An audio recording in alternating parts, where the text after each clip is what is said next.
Welcome to the B Corps 191 module on information and the business profession. My name is Jessica Vanderhoff, and I am one of the many resources you have access to as a WVU student. My expertise as a business information specialist is in the retrieval of business information and helping aspiring professionals like you locate the information you need to excel in a business environment. Throughout your academic program, it is likely that you will conduct a fair amount of research. In fact, you probably conducted some type of personal research earlier today. What was the last thing you Googled? Is it safe to say that you were looking for information to answer a specific question? What time is the football game this weekend? Should I take that accounting class with Professor so-and-so? Business research works much the same way. Your client or employer has a problem which needs to be solved. You are the person tasked with this assignment. Do you act hastily? Or do you conduct some research and acquire the information needed to make an informed business decision? There's no question here. The responsible and successful business person would opt for the latter. In this short module, we will talk about information within the context of an academic classroom, and within the context of a business setting. Secondly, we will briefly consider the economic value of information in the business decision-making process. As a business student, you will frequently come across the terms data, information, research, business intelligence, etc., etc. It is quite common for some folks to use one or more of these terms interchangeably, as if they mean the same thing. What's important to understand at this moment in time is that these terms each have their own distinguishable qualities. Rather than belabor the definitions of each, let's consider just one in greater detail. The focus of this module is information. Information in general, but more specifically in the context of business. The Collins Dictionary of Business defines information as knowledge possessed by persons and firms about products, customers, suppliers, prices, delivery terms, etc. Information has an economic value when it is scarce, and it is not available to all potential parties. Firms spend large amounts of money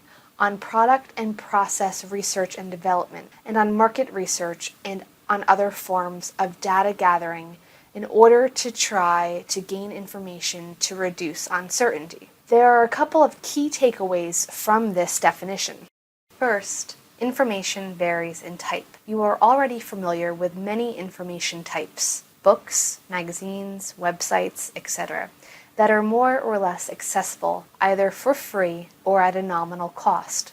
In the business world, information also includes knowledge which is internal to a specific company. These documents include publicly available information like a company's annual report or 10K, but also private or proprietary information including a company's marketing plan, sales transactions, and customer lists, just to name a few. Business people also rely heavily on trade publications. Trade publications are essentially magazines specific to a given profession, like Accounting Today or HR Magazine. These feature innovative approaches, best practices, industry standards, and other important information aimed at professionals in a particular field. Trade publications, unlike internal company documents, are readily available to the general public for a monthly subscription fee. The second takeaway from our definition is that information can be scarce. I quote, "Information has an economic value when it is scarce and is not available to all potential parties." So you may be thinking to yourself, information isn't scarce, it's abundant. I just did a Google search and got upwards of 2 million results. How is information scarce? Well, it depends on what kind of information we're talking about. Let's consider the two previous examples.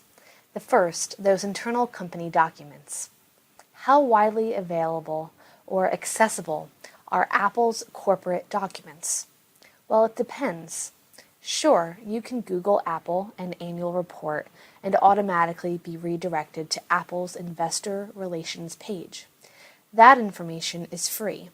But how about other company documents?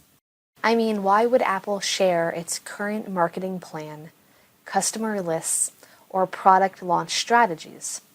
Doing so would give Apple's competitors the upper hand. This information, the information that lives on the deep web, is all but impossible for the general public to gain access to. It is not Googleable.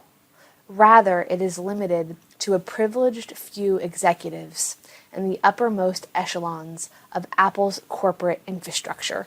Think back to that definition of information. It states information has an economic value when it is scarce and is not available to all potential parties.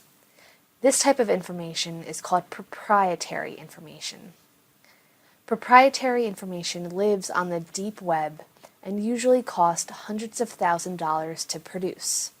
Think Apple's Research and Development Division. This slide outlining Apple's R&D expenditures is a good transition to one final consideration regarding the business information landscape. Information is not free. In fact, reliable information is very costly to create. As I mentioned earlier in our brief discussion of the open and deep web, search engines like Google make a lot of information freely accessible, but that information comes at a cost. Information on websites like export.gov, which offers trusted market intelligence for U.S. companies to expand internationally, is subsidized by our tax dollars.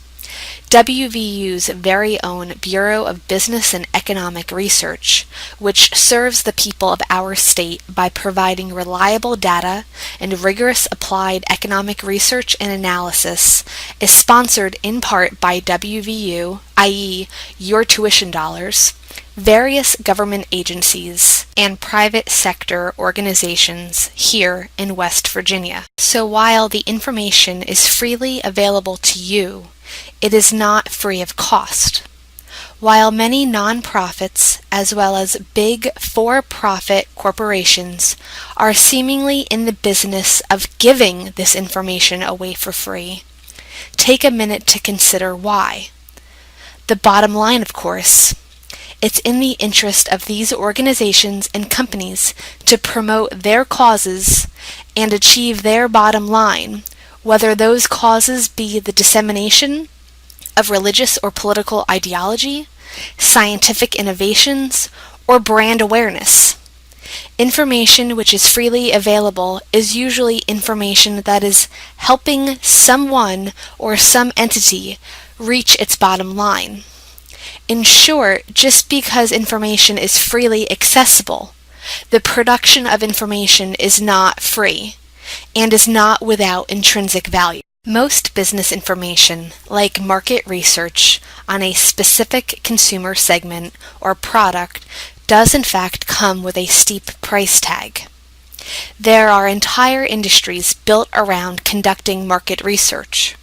Just look at the American Marketing Association's Gold Report for the top 50 market research firms. Nielsen, the market leader, generated $3.8 billion in U.S. revenue in 2016. So, to recap, the information you have access to on the free or open web represents only a small percentage of information overall. While this information is freely accessible, its production can be costly for those organizations and companies that create it. Information on the deep web is vast and likely unquantifiable. Some content can be accessed through a paywall, but much of it, like the proprietary information discussed earlier, is inaccessible to average internet users. This wraps up Module 1, Information and the Business Profession. Again, my name is Jessica Vanderhoff, and I am the librarian for the Chambers College of Business and Economics.